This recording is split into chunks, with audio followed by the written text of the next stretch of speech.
Bismillah, hai selamat datang di Apena tadi. Ya teman-teman semuanya, kali ini saya akan bahas mengenai iPadOS 26 setelah pemakaian selama 1 bulan ini, kira-kira bisa gantiin MacBook atau enggak. Oleh karena itu, tonton video ini sampai selesai.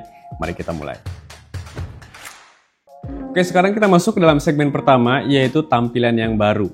Ya, teman-teman semuanya, kalau misalkan kalian lihat seperti ini, ya, ini adalah tampilan terbaru dari iPadOS 26, di mana semuanya tampak transparan, tampak lebih elegan sebetulnya, lebih fresh, dan lebih baru ya, dibandingkan dengan tampilan-tampilan iPadOS yang sebelum-sebelumnya. Meskipun begitu, sebetulnya hal ini bukan berarti hal yang baru ya, bagi saya pengguna Windows yang lama banget, semenjak saya kuliah, ya, sampai saya lulus kuliah itu menggunakan Windows, dan saya merasakan bagaimana rasanya pakai Windows Vista. Rasanya seperti nostalgia lah ya, meskipun tetap banyak perbedaannya, hanya saja ya dari segi transparansinya itu mirip-mirip kayak Windows Vista sih kalau menurut saya. Ya, meskipun ini sesuatu yang baru di iPadOS, tetapi sebetulnya di OS yang lain ini sudah ada gitu. Jadi bukan yang sesuatu yang wah banget, tetapi untuk iPadOS ini sepertinya tetap layak untuk kita apresiasi. Kemudian untuk segmen yang kedua, multitasking rasa MacBook sekarang lebih fleksibel lagi. Ya, yang paling saya suka lagi dari iPadOS 26 kali ini adalah multitaskingnya teman-teman semuanya.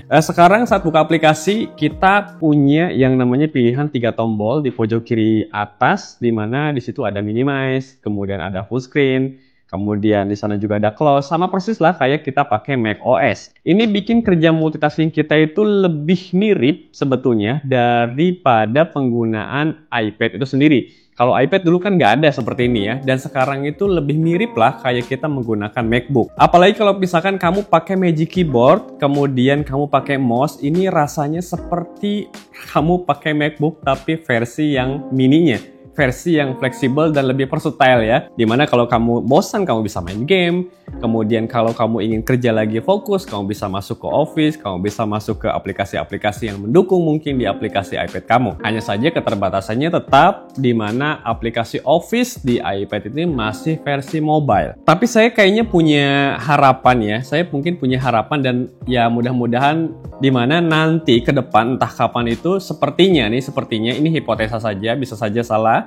Tetapi hipotesa saya kayaknya Office itu nantinya juga akan dibawa atau mungkin mendekati dari versi MacBook-nya. Tapi kayaknya ini akan berbayar lagi nih per bulan, layaknya kayak kita Final Cut Pro yang ada di iPad. Kemudian kamu ketika saat membuka aplikasi di iPad-nya langsung, kamu bisa buka hingga 12 aplikasi. Meskipun kembali saya selama penggunaan selama 1 bulan ini nggak pernah sama sekali buka aplikasi sampai sebanyak itu ya. Jadi kayaknya agak terlalu multitasking banget gitu kalau misalnya 12. Dan ya itu sebetulnya nggak. Paling maksimum ya 4 atau 5 lah. Tapi kalau misalkan kamu colokin ke extended monitor, nah ini dia. Kamu akan lebih banyak lagi mendapatkan kapasitas untuk membuka aplikasi. Karena saya coba, itu untuk di extended monitor itu bahkan tidak terhitung ya. Artinya ketika kamu masuk, dia nambah lagi, terutama kalau misalkan kamu pakai chipsetnya yang M series. Nah itu tergantung dari kekuatan chipsetnya juga sih dan kekuatan RAM ya. Kalau misalkan RAM-nya masih cukup, kayaknya masih terus nambah. Kalau misalkan udah nggak cukup, kayaknya dia akan ganti aplikasi yang pertama kali dibuka dengan aplikasi yang baru. Kemudian selanjutnya adalah mouse-nya sudah tidak bulat lagi ya, tapi berbentuk arrow. Jadi teman-teman semuanya, mungkin bagi kalian pengguna iPad yang lama banget gitu ya, pakai iPad dari iPad Pro yang awal mungkin, atau iPad Air kah, atau iPad biasa kah gitu ya, kalian pasti tahu bahwa mouse di iPad itu bentuknya bulat. Agak aneh dan sulit untuk mempresisikan bulatan itu ke titik yang akan kita klik. Sekarang itu bentuknya sudah seperti bentuk dari mouse pada umumnya ya. Di macOS atau di Windows juga sama, berbentuknya panah atau arrow. Dan sekarang di beta yang terbaru, arrow-nya itu bisa kita perbesar. Jadi dia akan ngezoom ketika kita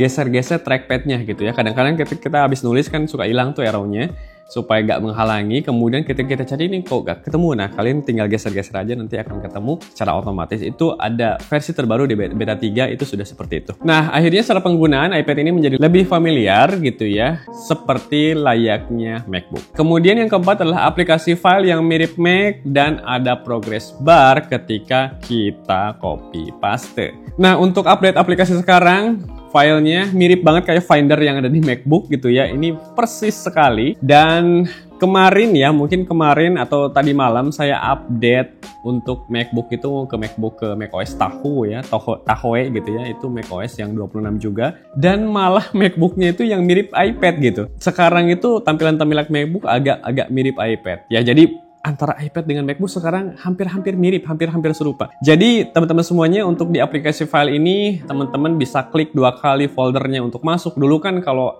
versi iPad yang sebelum ini, kalau untuk masuk folder itu kan cukup klik sekali dia akan masuk kan. Kalau yang sekarang dia harus 2 kali, mirip banget sama MacBook.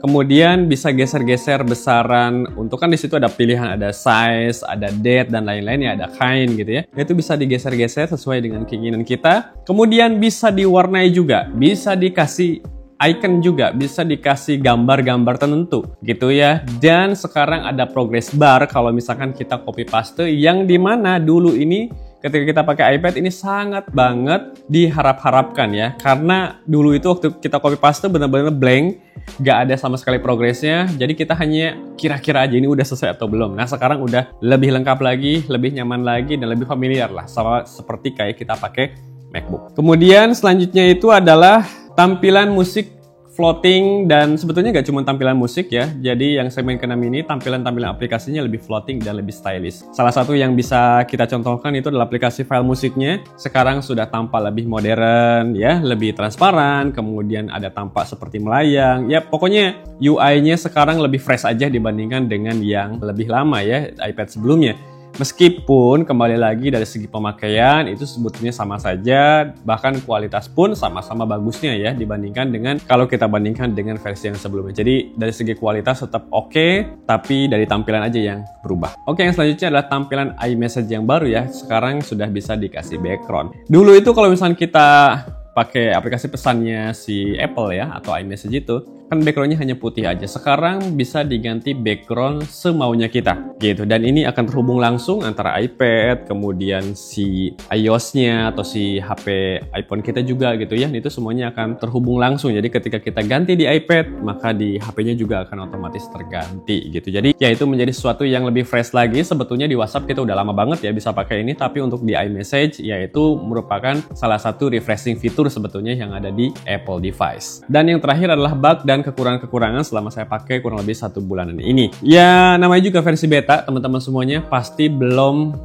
fix semuanya gitu ya. Bahkan mungkin bisa jadi ada fitur-fitur tambahan lagi yang nanti akan muncul di versi beta atau bahkan versi officialnya. Tapi saya menemukan beberapa bug yang saya alami dan sekarang saya sudah install di beta ketiga. Di beta kedua ya ada beberapa bug, yaitu aplikasi file-file yang ada di SSD itu jadi rusak gitu ya. Artinya tidak bisa dibuka. Sebetulnya filenya nggak rusak, cuman nggak bisa dibuka aja ketika kita colokin ke iPad. Tetapi itu sudah diperbaiki di beta ketiga. Kemudian UI di aplikasi foto kadang-kadang suka error ya. Ini kayaknya masih terjadi sih di beta 3, di mana ketika kita delete kan ada recent delete ya. Nah kemudian ketika klik select itu di bagian bawahnya itu tulisannya nggak presisi gitu ya. Salah satunya itu juga. Kemudian untuk restart sendiri itu sekarang udah agak jarang. Di beta 1 mungkin agak banyak gitu, tapi sekarang di beta 3 hampir nggak pernah restart sendiri. Tapi ini menjadi kendala yang ditemui juga gitu ya pada saat saya pakai iPad OS 26 beta ini. Dan kadang-kadang nge-freeze, tapi untuk beta 3 sudah jauh banget lebih baik gitu. Oke, kemudian kesimpulan, bagaimana kesimpulannya dari pemakaian 1 bulan ini? Kira-kira bisa nggak sih si iPad OS ini menggantikan MacBook atau enggak? Kalau menurut saya hampir 90% sudah mulai bisa menggantikan MacBook, khususnya bagi saya pribadi, kecuali tinggal Office-nya aja. Nah, Office-nya ini kadang-kadang menjadi sedikit pertimbangan teman-teman ya, karena sebagian besar kan kita itu bekerja dengan Office ya, dengan Microsoft Office. Sebetulnya ada solusinya ya. Jadi kalau saya itu solusinya adalah pakai Office 365 tapi versi desktopnya yang ada di Safari. Jadi masuk aja ke Safari, kemudian login ke Office 365, nanti akan persis banget itu fitur-fiturnya seperti yang ada di desktop. Hanya saja kekurangannya cuma satu, yaitu reference manajernya agak sulit ya dipakai di situ. Tapi bagi kalian yang tidak melakukan citasi, mungkin ya reference manager itu menjadi tidak masalah atau mungkin tidak menjadi hal yang harus. Itu sebetulnya sudah bisa banget dipakai. Oke, dan itu menjadi harapan kita semua sepertinya ya ke depan, di mana Office 365 itu atau Office apapun lah ya, itu sudah harusnya gitu ya ada versi desktopnya sehingga bisa kita pakai 100% semua kebutuhan kita itu di iPad gitu. Oke, jadi teman-teman semuanya, mungkin sekian dari saya untuk video kali ini. Semoga sedikit banyak memberikan manfaat atau pandangan terkait penggunaan iPad di iPadOS 26 beta sampai 1 bulan sampai saat ini. Terima kasih. Kalau misalnya kalian suka, kalian boleh like, share, dan komen juga boleh. Kemudian subscribe. Dan sampai jumpa di video-video selanjutnya. Assalamualaikum warahmatullahi wabarakatuh. Goodbye.